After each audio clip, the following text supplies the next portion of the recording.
Leíamos en Hechos 27, versículo 1, cuando se decidió que habíamos de navegar para Italia, entregaron a Pablo y a algunos otros presos a un centurión llamado Julio, de la compañía Augusta, y embarcándonos en una nave adramitena que iba a tocar los puertos de Asia, zarpamos, estando con nosotros Aristarco, macedonio de Tesalónica. Al otro día llegamos a Sidón, y Julio, tratando humanamente a Pablo, le permitió que fuese a los amigos para ser atendido por ellos. Bonito eso. Y haciéndonos a la vela desde allí, navegamos a Sotavento de Chipre, porque los vientos eran contrarios.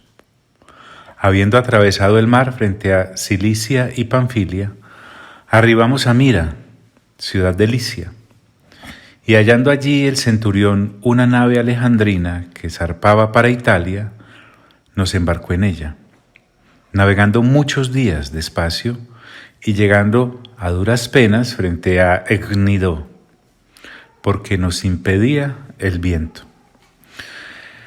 Navegamos a Sotavento de Creta frente a Salmón, y costeándola con dificultad llegamos a un lugar que llaman Buenos Puertos, cerca del cual estaba la ciudad de Lasea.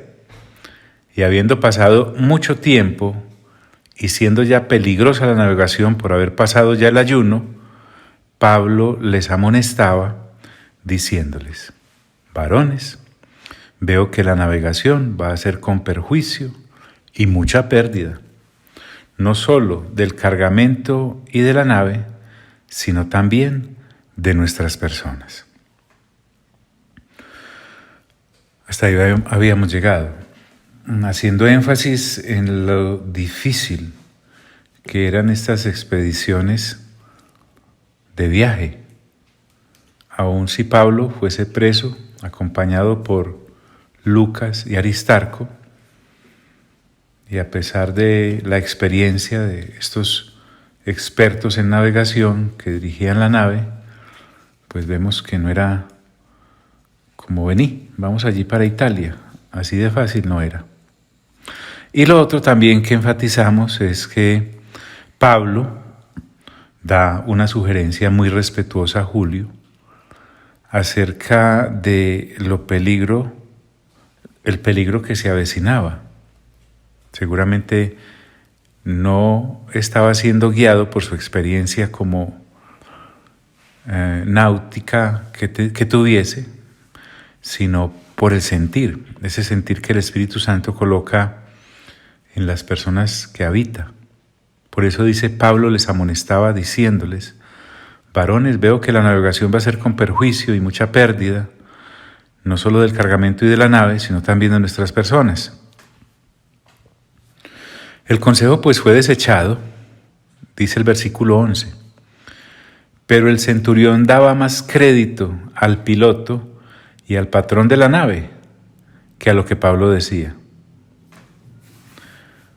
Vemos que aquí Julio era el que decidía, el centurión. Indudablemente le creía más a los que se suponía que eran expertos en la navegación que a un hombre que, como Pablo, en lo natural pues hacía tiendas, leía mucho las Sagradas Escrituras y además iba como preso. Así que ni modo de culpar a Julio, pero es el caso también de muchos creyentes hoy en día que menosprecian el consejo que personas que tienen comunión con Dios les dan y hacen como Julio, le dan más crédito a los profesionales en o de. No estoy diciendo que esos consejos profesionales sean para desechar, pero es que en nuestro haber está que pertenecemos al reino de Dios y a su justicia, y este reino se maneja bajo otros parámetros que también hay que tener en cuenta, muy en cuenta diría yo. Pero el centurión daba más crédito al piloto y al patrón de la nave. El piloto, pensemos acá que era el que manejaba el timón, Y el patrón de la nave era posiblemente el capitán de este barco que estaba al servicio imperial. Recordemos que el imperio tenía flotas graneras para transportar y asegurarse la provisión que se consumía ya en Roma, que no era poca seguramente. Dándole entonces más crédito al piloto y al patrón de la nave, Lucas enfatiza que a lo que Pablo decía. No creo que Julio haya hecho una evaluación profunda, ni siquiera haya puesto en balanza el peso de los argumentos de Pablo frente a el aparente superpeso de los argumentos del piloto y del patrón de la nave. Al fin y al cabo, como ya te dije, Pablo era un preso, un tipo religioso, fabricante de tiendas, que iba rumbo a Roma. Y siendo incómodo el puerto para invernar, porque no estaba ubicado bien o no era conveniente por la situación de los vientos y del tiempo, que era malo, entonces no era seguro. Y por eso dice la Escritura. Recordemos que Lucas sí es experto en náutica. Aquí los términos que usa son precisamente de conocedores. Y siendo incómodo el puerto para invernar, la mayoría acordó zarpar también de allí. La bendita mayoría, que en un gran porcentaje de los casos tampoco tiene la razón. Y acordaron zarpar de allí. Mi conclusión fuerte es que no se escuchó a Pablo. Entonces, habiendo acordado zarpar de allí por la mayoría, por si pudiesen arribar a Fénice, que estaba a 64 kilómetros al oeste de este lugar en donde se tomó la decisión de navegar. Por si pudiesen llegar o arribar a Fénice, puerto de Creta, que mira al nordeste y al sudeste, e invernar allí. Habían decidido pasar el invierno. Pues, aquí es donde el asunto comienza. Y soplando una brisa del sur, una brisa, como vamos a ver, aparentemente amigable. Hay un pensador cristiano que saca una alegoría muy interesante de esto.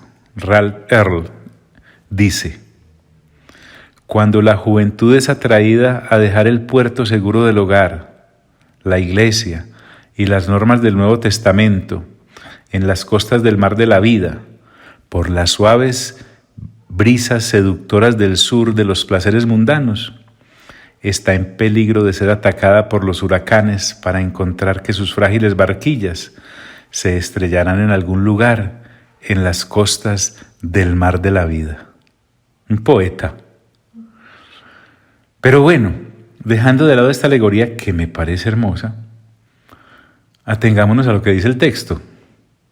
Y soplando una brisa del sur, ya te dije aparentemente amigable, ¿por qué lo dice usted, John? Por el mismo texto, mire, pareciéndoles que ya tenían lo que deseaban.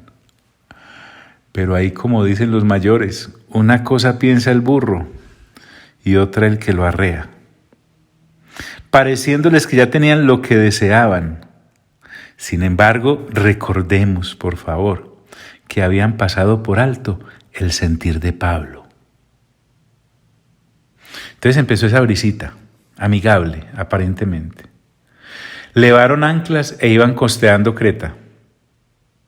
Las recogieron y se fueron navegando cerquita a Creta. Hasta ahí todo iba muy bien. Pero, recordemos los peros, no mucho después dio contra la nave un viento huracanado llamado Euroclidón. La dicha les duró poco, tal vez unos 5 o 6 kilómetros. Y cuando dice que dio contra la nave, no es que llegó así suavecito, pues, como un Oreo. No. ¡Pum! Golpeó, así, como uno de esos golpes de boxeador de peso máximo. Pero no mucho después dio contra la nave un viento huracanado llamado Euroclidón. Cuando dice acá huracanado se está refiriendo a un torbellino, se está refiriendo a un tifón. Entonces, este es un viento oriental muy fuerte y que se combina con el viento norte y eso se forma un caos llamado huracán. No sé si a usted le ha dado la vida la oportunidad de estar en uno de esos reales, en el mar. Después les cuento una historia. Un viento huracanado llamado Euroclidón. Y miren lo que dice la escritura, y siendo arrebatada la nave. Es decir, fue golpeada violentamente, y recuerden que iban navegando, bordeando la costa, así, costeando Creta, y hasta ahí les duró, porque fue agarrada y arrastrada afuera, a mar abierto. Miren, créanme, esto que estamos viendo es algo muy serio, el asunto estaba grave y apenas está empezando. Y siendo arrebatada la nave, no pudieron poner proa al viento. Cuando dice no pudiendo, es porque lo intentaron, pero nada. Y al frente van unos marinos seguramente expertos. No pudieron ir de frente. No pudieron.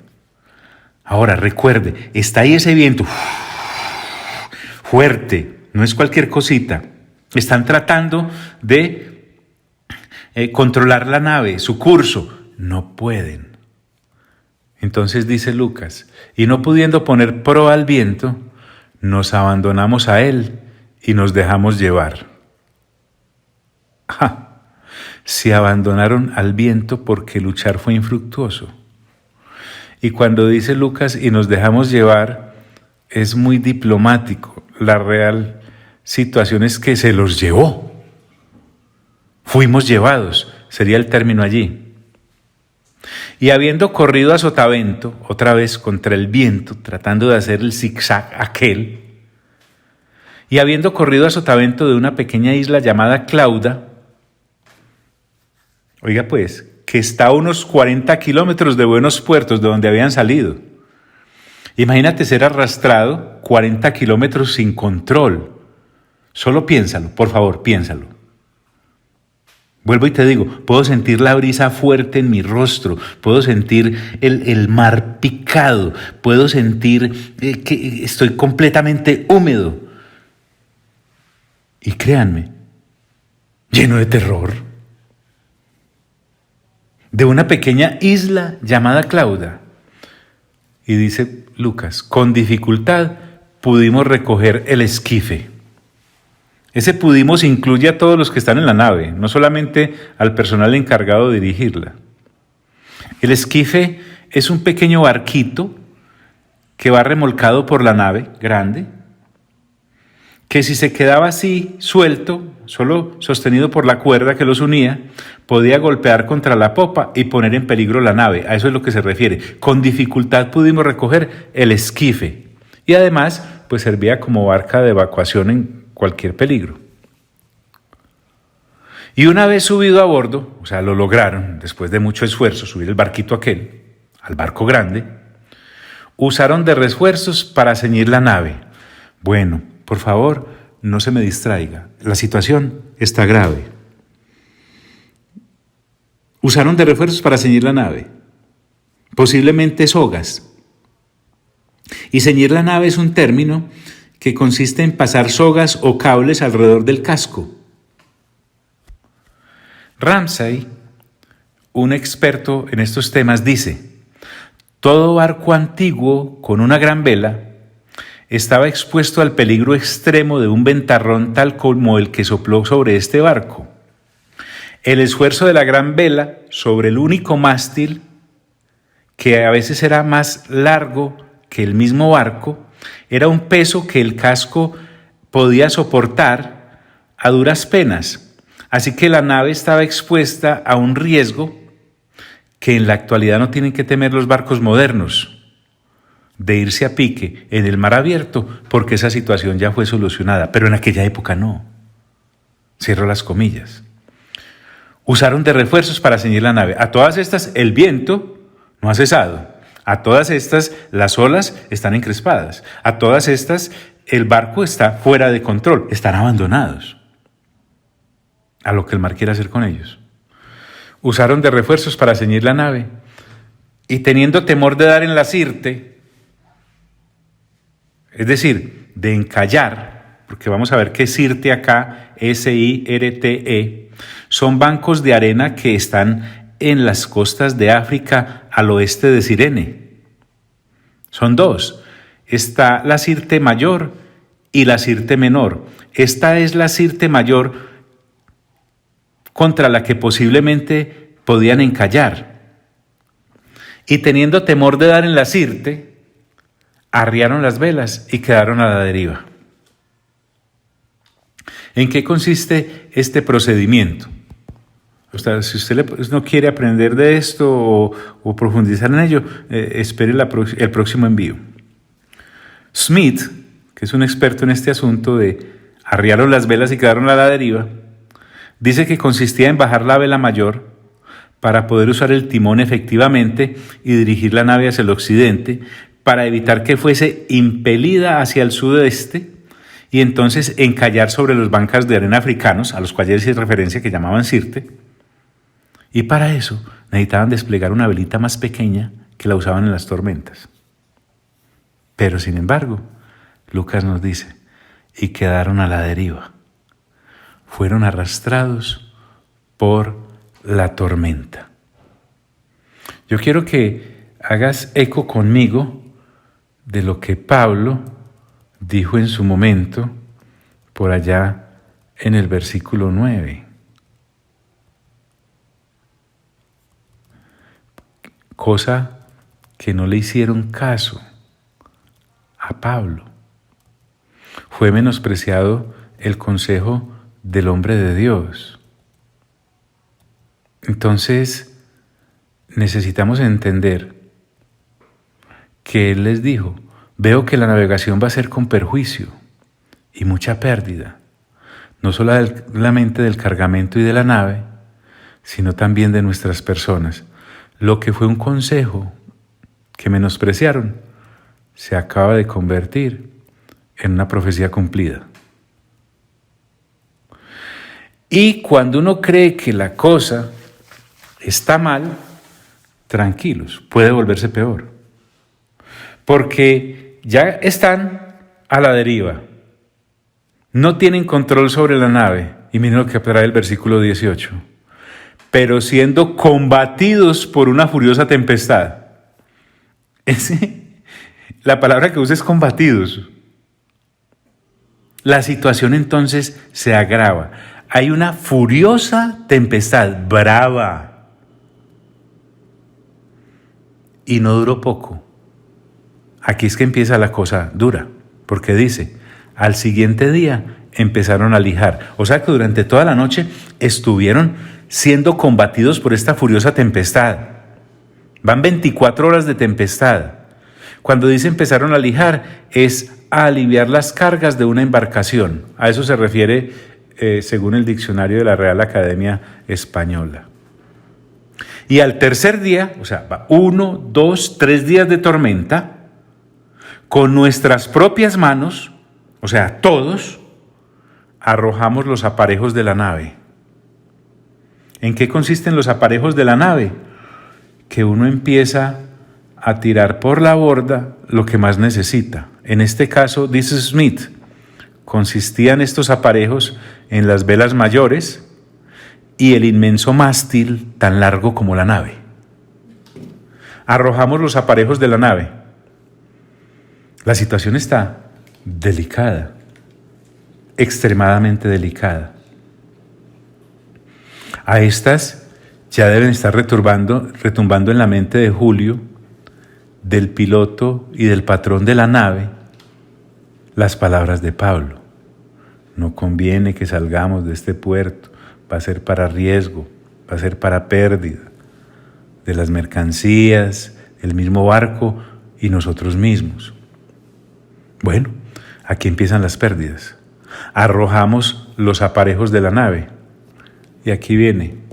Si la cosa está grave, puede empeorar todavía más. Y no apareciendo ni el sol ni las estrellas por muchos días, y acosados por una tempestad no pequeña, ya habíamos perdido toda esperanza de salvarnos.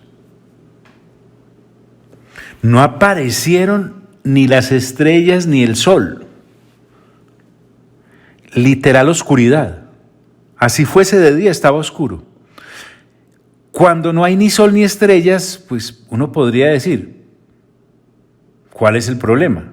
Para eso están los instrumentos de navegación. Pero es que recuerde que en esa época no había brújulas y se guiaban por los astros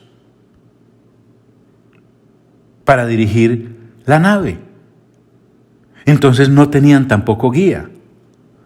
Y cuando dice acá, y no apareciendo ni el sol ni estrella por muchos días, esos muchos días, les voy adelantando, fueron mínimo 2 semanas. Una tormenta de 2 semanas, de 2 semanas. Y no apareciendo ni el sol ni las estrellas por muchos días, y acosados por una tempestad no pequeña, aquí tenemos un conjunto de hombres, más de 200, completamente indefensos. Y cuando se refiere a que la tempestad no era pequeña, es porque era grande.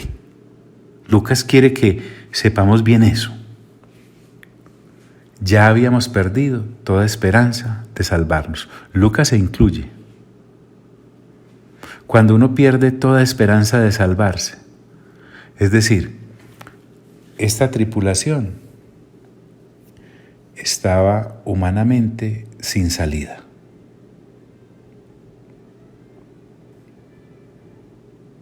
¿Y saben qué?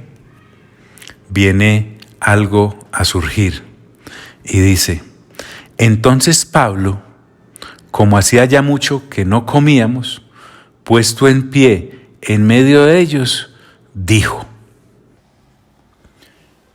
Vamos a hacer una pausa acá. Vamos a mirar cómo una persona cristiana reacciona. En este caso, cómo reacciona un creyente maduro. Un creyente maduro con mente renovada frente a las adversidades. ¿Será que llora? ¿Será que grita? ¿Será que insulta? ¿Será que denigra? ¿Será que despotrica? ¿Será que blasfema? ¿Será que toma calmantes? ¿Será que se dedica al licor? ¿Será que no vuelve a leer la Biblia? ¿Será que deja de congregarse? ¿Será que se irá a esconder en la cama? ¿O se interna en la selva para no volver a salir? ¿Será que cambia de templo porque allí las cosas no le están yendo bien? ¿Será que contagia a los demás de su temor? ¿Será que se vuelve ateo y dice Dios no existe, me abandonó? ¿O será que se lanza por la borda, juntamente con los aparejos de la nave? ¿O no come? ¿O no duerme?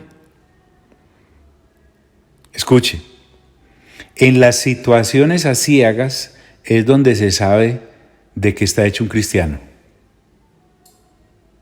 Entonces Pablo, como hacía ya mucho que no comíamos,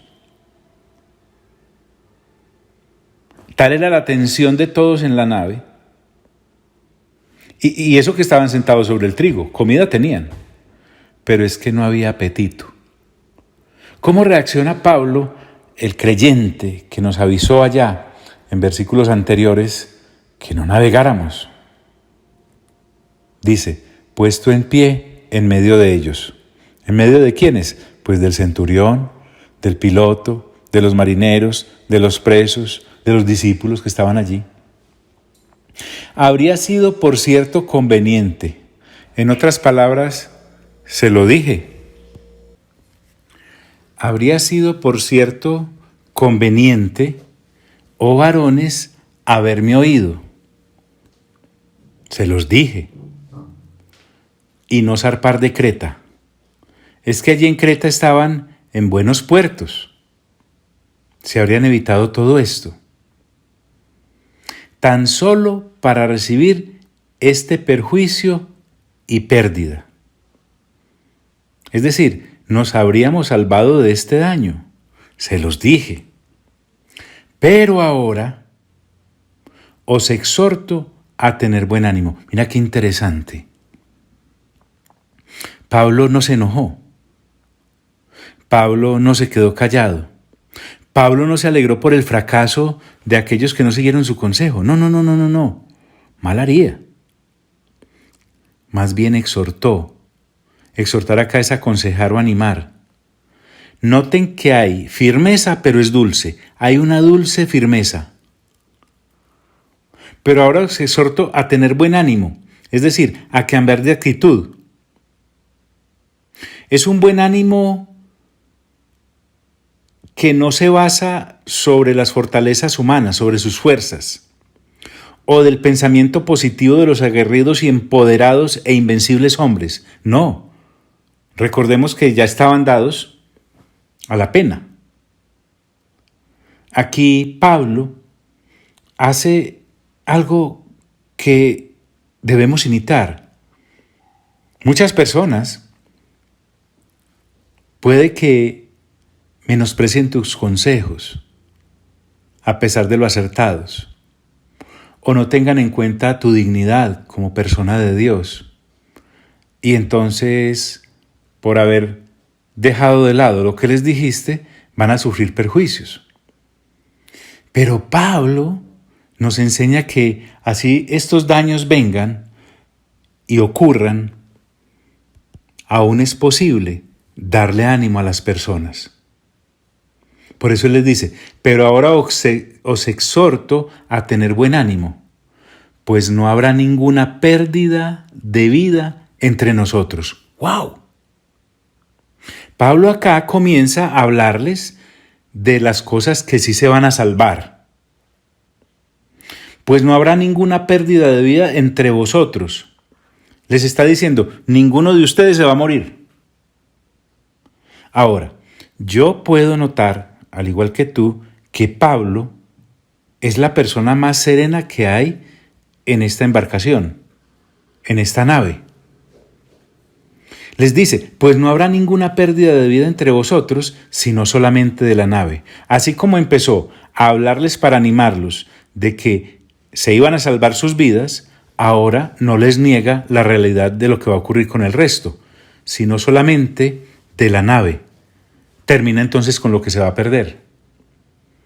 Ahora miremos, y acá es donde quería llegar, hasta acá la introducción de hoy, en algo extraordinario. Pero por favor, no se lo pierda, si es tan amable.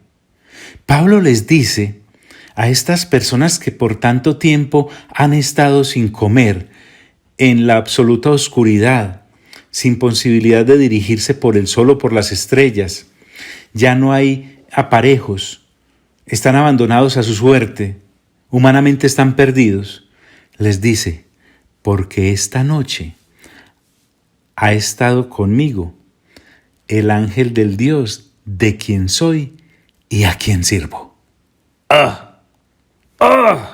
Escuche esto.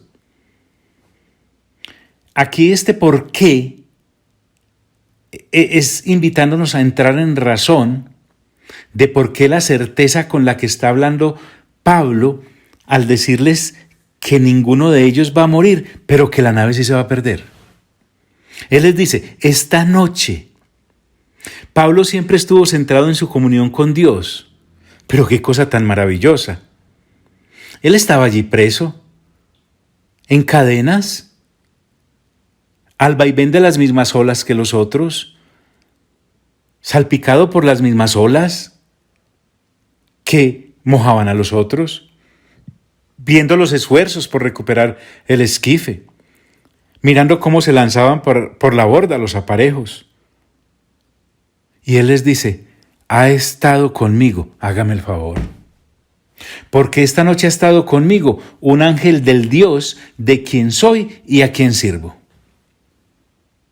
Un ángel. Podría leerse mejor, un ángel de Dios. Y es que quiero recordarte que a pesar de las circunstancias adversas, el trono sigue inamovible y el que está sentado en él sigue sentado. Nunca el Padre, que nos es mostrado en Apocalipsis 4, para solo citar una de las referencias, ha estado nervioso o comiéndose las uñas o tomando algún calmante porque alguna situación se le salió de la mano. No. Y los ángeles que a él le sirven y que envía a hacer todas sus vueltas, pueden salir en medio de tempestades. No se mojan, no temen ahogarse, el clima no los afecta. El ángel del Dios de quien soy y a quien sirvo. Ahora, no de cualquier Dios, del Dios. Y ahora, dice, de quien soy. Oiga pues, eso es sentido de pertenencia. En tempestades menores, me atrevería a decirlo sin insultarte, que a veces en tempestades que armamos en un vaso de agua o en una ponchera o en una caneca, póngale pues una piscina, nos sentimos naufragar, morir y el desespero entonces toma a estas personas, sean hombres o mujeres, y ¡oh! Yo sí he escuchado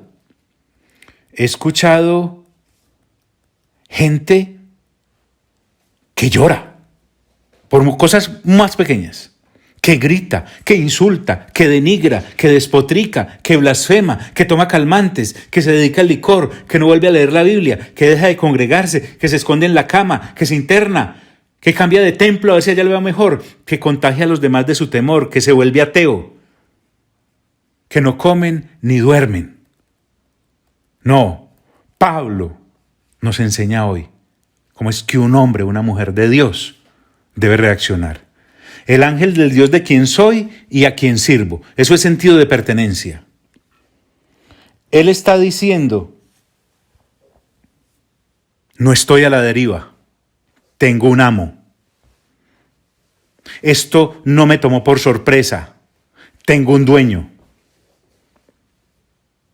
Ese dueño que tengo no está improvisando. Ese dueño que tengo, el que me compró, no se le salió nada de las manos. A quien sirvo, el ángel del Dios, de quien soy y a quien sirvo. Observas el presente que Pablo usa. No dijo, al que serví, pero ya que estoy sin empleo, preso, y no puedo hacer nada. No, escuche. Aún preso puedo servirle a Dios. Yo animo a todos los que están en prisión, que son creyentes, que le sirvan a Dios. Cuanto más a aquellos que estamos libres. Pero por favor, Pablo no dijo, ay, Dios me olvidó. Ya no le sirvo a Dios porque entonces no tengo libertad física. Ya no le pertenezco porque estoy a la deriva aquí en alta mar. Y recuerden, este no es un mar ni hipotético, es un mar real. No es una tormenta imaginaria, es una tormenta real.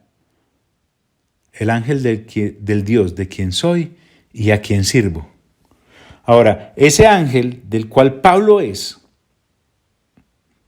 ese ángel que le sirve al Dios del cual Pablo es y al cual Pablo sirve, escuche bien, le mandó un mensaje. ¿Y saben cuál es el mensaje? Le dice, Pablo, no temas. Es que desde el cielo le mandan a decir a Pablo, no temas, como el mismo Señor Jesús le decía a aquellos que temían, no temas, solamente cree, no temas. Miren, créanme, en este caminar o uno tiene fe o tiene temor, pero no puede tener las dos cosas. Lo uno excluye lo otro. Diciendo, Pablo, no temas, no temas. ¿Y saben qué le dice? Es necesario que comparezcas ante César. ¡Ja! ¿Cómo? Pero disculpe, ¿es que se nos había olvidado que Pablo tiene una misión que Dios le había encomendado?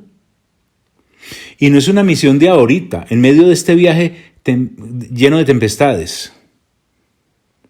El plan de Dios no hace agua. El plan de Dios no naufraga. El plan de Dios no se entorpece. Quiero recordártelo por si de pronto lo hemos olvidado en medio de esta tempestad. Ya nos había dicho el Espíritu Santo en este mismo libro, en Hechos capítulo 9, versículo 3 al 16, cómo empezaron las cosas para Pablo en este peregrinar. Mas yendo por el camino, aconteció que al llegar cerca de Damasco, repentinamente le rodeó un resplandor de luz del cielo, y cayendo en tierra, oyó una voz que le decía: Saulo, Saulo, ¿por qué me persigues? Él dijo: ¿Quién eres, Señor? Y le dijo: Yo soy Jesús a quien tú persigues. Dura cosa te es dar coces contra el aguijón. Él, temblando y temeroso, dijo: Señor, ¿qué quieres que yo haga? Ah, qué pregunta. Y el Señor le dijo, miren la respuesta: levántate y entra en la ciudad y se te dirá lo que debes hacer.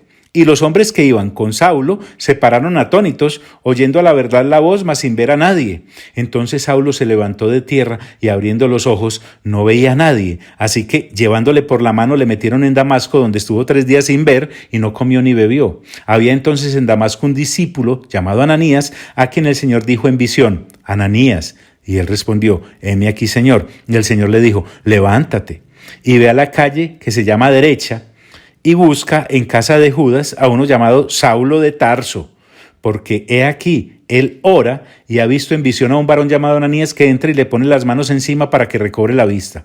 Entonces Ananías respondió: Señor, he oído de muchos acerca de este hombre, cuántos males ha hecho a tus santos en Jerusalén, y aún aquí tiene autoridad de los principales sacerdotes para prender a todos los que invocan tu nombre.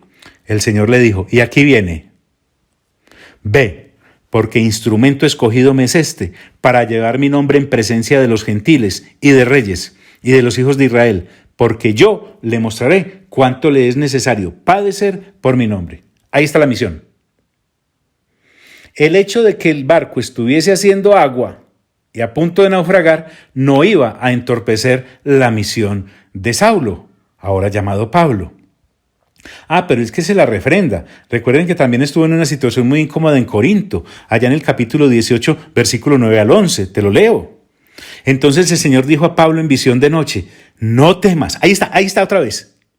No temas, sino habla y no calles, porque yo estoy contigo, y ninguno pondrá sobre ti la mano para hacerte mal, porque yo tengo mucho pueblo en esta ciudad. Y se detuvo allí 1 año y 6 meses enseñándoles la palabra de Dios. Pero es que la cosa también se agravó cuando estuvo en Roma, en Hechos 23, en Jerusalén, en Hechos 23, versículo 11. A la noche siguiente se le presentó el Señor y le dijo: ten ánimo, Pablo, pues como has testificado de mí en Jerusalén, así es necesario que testifiques también en Roma. ¡Ajá! Eso fue en el capítulo 23 y sigue siendo la misma visión en el capítulo 27. El ángel viene a decirle exactamente lo mismo: es necesario que comparezcas ante César.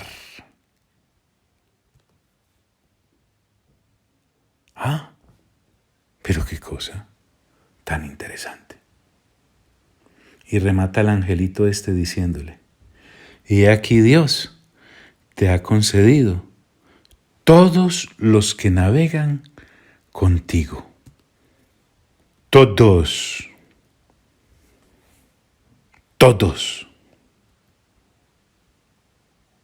Lo que quiero decirte es que si tú realmente eres un creyente o una creyente, nacido y nacida de nuevo, con mente renovada, con una comunión real con Dios,